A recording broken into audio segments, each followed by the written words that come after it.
Merci d'avoir cliqué sur la vidéo. Si mon travail te plaît, n'hésite pas à liker, partager et à t'abonner, bien sûr. Et pour le reste, j'espère que la vidéo te plaira. À Bonjour plus! à toutes et à tous, c'est Stélé68, j'espère que vous allez bien les amis. Aujourd'hui, le test d'un jeu indé qui m'a été fourni par Kemeller. Merci encore une fois, bien entendu. Et surtout, une petite pépite qui me fait penser à la fois au conte des frères Grimm, mais également au travail, tout simplement, de Tim Burton. Et ce n'est pas pour me déplaire. Je vous en parle tout de suite, vous allez le découvrir dans la vidéo.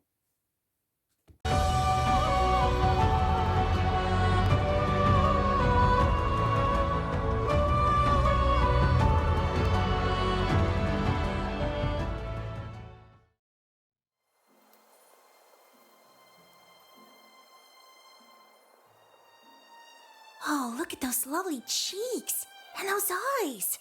I was created to experience all of life's joys. Ingrid, be a dear and go visit your granny and bring her some fresh bread. She'll be so happy to see you.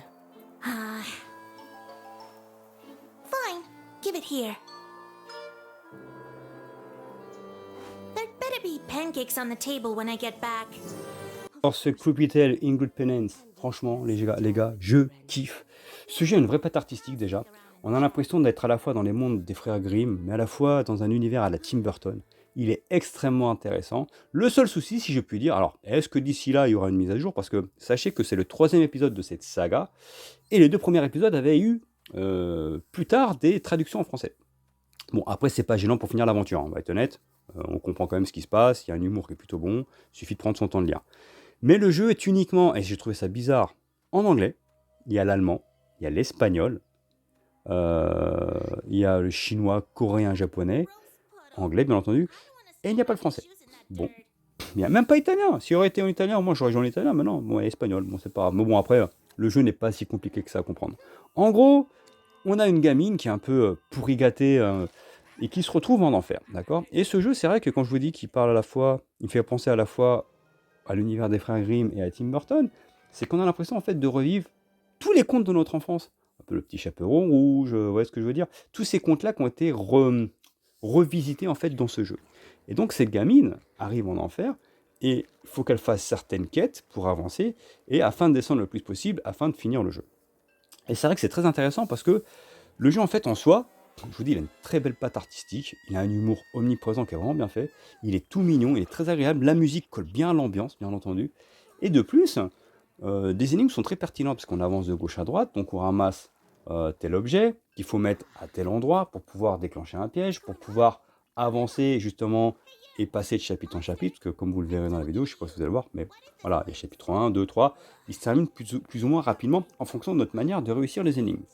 Mais c'est très intéressant, le jeu en plus est assez, je dis pas inquiétant, mais ouais, il va loin des fois dans le gore, voilà, où c'est vraiment, pour moi, voilà, on revisite les contes de notre époque, je vous le dis, et à la fois, il n'hésite pas à être gore, donc c'est pas juste un jeu à mettre entre toutes les mains, mais il est très intéressant, je vous dis, son gameplay est très simple, mais il est très intelligent.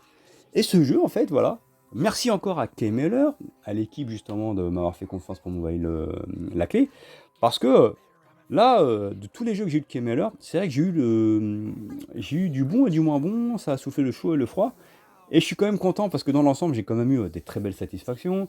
J'ai eu des déceptions aussi.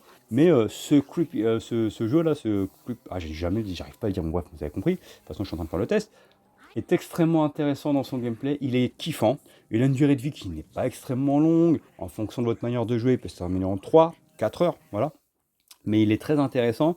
Et je trouve dommage parce qu'il y a peut-être des petites subtilités que j'ai loupées si le jeu avait été traduit en français. Parce que bon, dans l'ensemble, si on prend notre temps, l'humour, on le comprend. Et je vous dis, le jeu, il est vraiment fun, il est rigolo.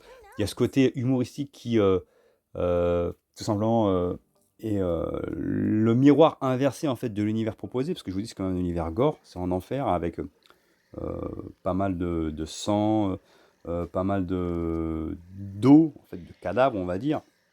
C'est un propos assez sérieux, mais à la fois, ce côté humoristique, eh ben en fait, il fait sens. Ça nous permet un petit peu d'alléger le propos et de donner de la cohérence à l'univers. Et il y a peut-être quelques subtilités que je n'ai pas lues, que je n'ai pas compris justement en anglais, que j'aurais peut-être compris en français. En l'occurrence, voilà, on se rend compte que notre fille, notre héroïne en fait est une pain bêche, hein, c'est loin d'être une sainte.